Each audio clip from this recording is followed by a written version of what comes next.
Hi, my name is Elizabeth Catt, and I am excited to be your student's AP Chemistry teacher this year. AP Chemistry is an introductory college-level course. We're going to be engaging in inquiry-based investigations, looking at topics like scale, proportion, quantity, structure and property of substances, transformations, and energies. These big ideas are going to stretch all across all 9 of our units in AP Chemistry. We do have a very challenging and rigorous curriculum. It moves very quickly. There's a lot of content that's dictated by the College Board, and that innately makes our course difficult, despite the fact that it is also college-level chemistry. That being said, I am here to help your student to be as successful as they possibly can be throughout the year. Our grades in AP Chemistry are going to be composed of 70% from test scores and 30% from quiz scores. Quizzes will include both content quizzes and laboratory quizzes. Those things will be scored using a holistic mastery rubric that is based off of the AP scoring on a scale of 5, 4, 3, 2, 1, or 0. I've been using this scoring for a while now in my class, and I've found that it's really helpful to students. When I score things, I'm still going to be marking it as I would if it were a points-based assessment, but by using this 5-point rubric, I give students a little more leeway to show me what they know without being hung up on things like, are my units in the right place? Did I round to the right number of decimal places? Do I have every single word exactly where it needs to be? I'm making sure that I'm giving credit to students for what they know, not taking off for what they don't know or they don't show. Those 5-point scores, which is what students will see on their assessments from me, is a 5, 4, 3, 2, 1, or 0. Those will be communicated in PowerSchool using these percentages that you see here. These letter grades that match up to the AP score or the rubric score do come from AP-based data. They're going to be entered in as these percentages. A 5 is 100, 4 is a 92, 385, 275, 165, and a 0 on that scale would be a 50%. Test scores will be entered out of 100 points, and quiz scores will be entered out of 10 points.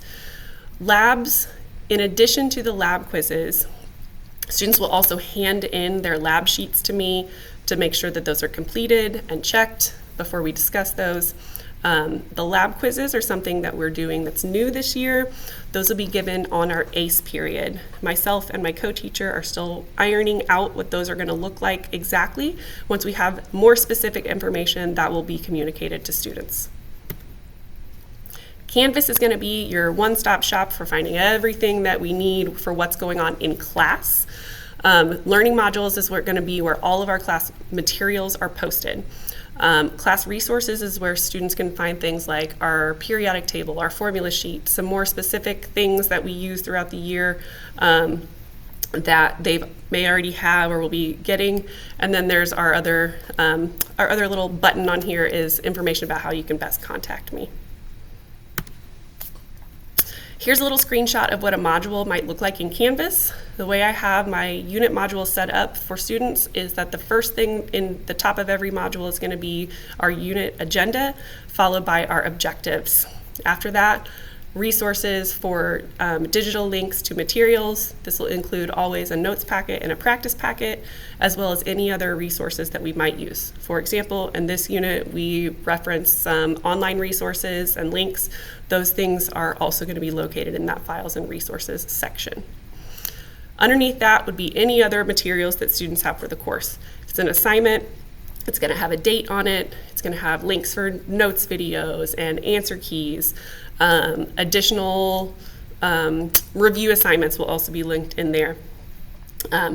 Everything that a student might need can be found there. If they can't find it there, have them send me a message or talk to me and we can figure out where it might be.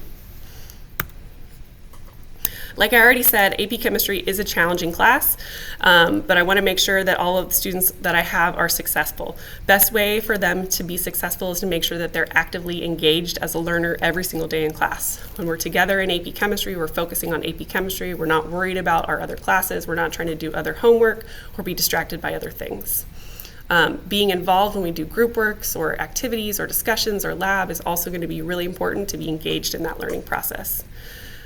Another piece of the puzzle is staying on top of your work. When I give students practice assignments for our unit, I do not ask for them to be seen until the day of our unit test. That gives students the option to plan accordingly for how and when they want to get their work completed. Now, I don't want them to be waiting until the very end of the unit to do their practice, but this gives them a little bit more freedom to maybe do a few of each type of problem before a quiz, and then save some more to prepare for the test.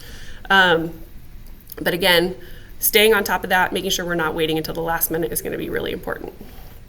I encourage students to make sure that they're engaged in the learning process. Make corrections in your work, ask questions, set goals, and be ready to try again to show that you've learned, be that in class or in practice or between a quiz and a test.